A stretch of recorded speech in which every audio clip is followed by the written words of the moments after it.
கர்த்தருடைய பரிசுத்த நாமத்துக்கு மகிமை உண்டாவதாக. இன்றைய நம்பிக்கையின் விதைகளூடாக உங்களை சந்திப்பதில் மகிழ்ச்சி அடைகிறேன். நீதிமொழிகள் 3ஆம் அதிகாரம் 27ஆம் வசனம் சொல்லுகிறது, நன்மை செய்யும்படி உனக்கு திராணி இருக்கும் போது அதை நீ செய்யத்தக்கவர்களுக்கு செய்யாமல் இராதே. பிரியமானவர்களே, இன்று நாங்கள் கிறிஸ்துவுக்குள் அழைக்கப்பட்டு நடத்தப்படுகிறது நோக்கம் ஆண்டவருடைய அடிச்சுவடுகளில் நாங்கள் நடக்க வேண்டும் என்பதே தேவனுடைய விருப்பமாயிருக்கிறது. ஆண்டவர் இந்த பூமியிலே வாழும் பொழுது அவர் வெளிப்படுத்திய மிகவும் ஒரு வல்லமையுள்ள அவருடைய ஒரு குணாதிசயம் தான் மனதுருக்கம் உள்ள தேவன். அந்த மனதுருக்கத்தை அவர் எந்த இடத்திலும் அதை செய்து கொண்டே வந்தார். தொடர்ந்தும் நன்மை செய்கிறவராக சுற்றி திரிந்தார் என்று வேதம் சொல்லுகிறது. ஓய்வு நாளில் குணப்படுத்தக்கூடாது என்று யூதர்களுடைய கட்டளைகள் இருந்தும் அந்த ஓய்வு நாளிலே அவர் நன்மை செய்கிறதை ஒரு பழக்கமாக கொண்டிருந்தார். பிரியமானவர்களே, அநேக எதிர்ப்புகள் மத்தியிலும் அவருடைய ஜீவனுக்கு எதிராக சூழ்நிலைகள் வந்த பொழுதிலும் அவர் நன்மை செய்வதை ஒரு நாளும் விட்டுவிடவில்லை. பிரியமானவர்களே, நாங்கள் இதிலிருந்து ஒரு காரியத்தை இன்று கற்றுக்கொள்கிறோம். நம்முடைய ஒவ்வொரு கிரியைகளிலும் நாங்கள் கிறிஸ்துவை வெளிப்படுத்துகிறோம். பிரியமானவர்களே, இங்கிலாந்து தேசத்திலே சார்ல்ஸ் ஸ்பர்ஜன் என்கிற பிரசங்கியாரை குறித்து நீங்கள் எல்லோரும் கேள்விப்பட்டிருப்பீர்கள்.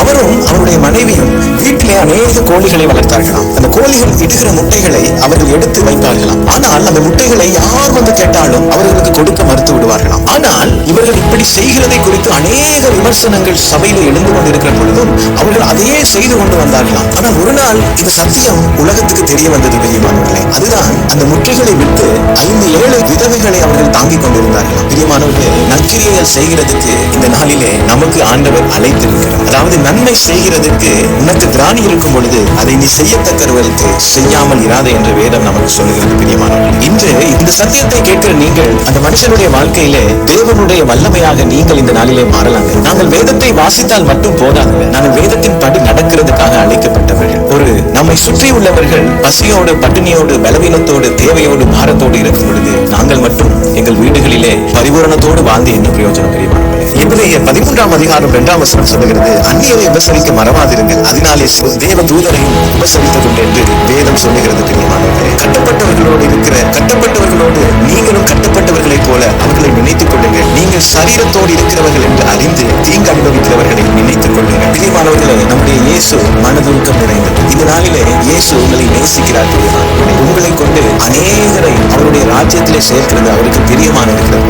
இந்த நாளிலே உங்களுடைய ஒரு சிறிய புன்னகை இன்னொரு மனுஷனை உயிர்ப்பிக்கலாம். பிரியமானவர்களே, உங்களுடைய சின்ன ஒரு ஆலோசனை ஒரு மனுஷனுடைய வாழ்க்கையிலே தீமையை மாற்றலாம். பிரியமானவர்களே, நீங்கள் ஒரு சிறிய காரியத்தில் அவர்களுக்கு கொடுத்து உதவும் பொழுது அவர்களுக்கு உள்ள பெரிய மலை போன்ற ஒரு பிரச்சனை அவருடைய வாழ்க்கையிலே சரி பண்ணப்படலாம். பிரியமானவர்களே, உங்களுடைய சுவிசேஷம் இந்த நாளிலே ஒரு மனுஷனுடைய வாழ்க்கையை மாற்றலாம். பிரியமானவர்களே, ஏற்ற நேரத்தில் அந்த நற்செய்தி போய் சேரும் பொழுது இன்னொருவருடைய ஜீவனை நீங்கள் காப்பாற்றலாம். பிரியமானவர்களே, இன்றைக்கு ஒரு தீர்மானத்தை எடுப்போம். நன்மை செய்கிறதுக்கு எனக்கு திராணி இருக்கும் பொழுது ஒரு நாளும் அதை நான் செய்யாமல் இருக்க மாட்டேன் ஆண்டவரே என்று நம்முடைய ஆண்டவருடைய சமூகத்தில் எங்களை ஒப்புக் கொடுப்போம். பிரியமானவர்களே, கர்த்தர் தாமே இந்த வசனங்களோடு உங்களை ஆசீர்வதிப்பாராக. தொடர்ந்து பைபிள் நடத்தும் வேதத்தியான பகுதியோடு இணைந்து கர்த்தருடைய ஆசீர்வாதத்தை பெற்றுக் கொள்வோம். கர்த்தர் தாமே உங்களோடு கூட இருப்பாராக. God bless you.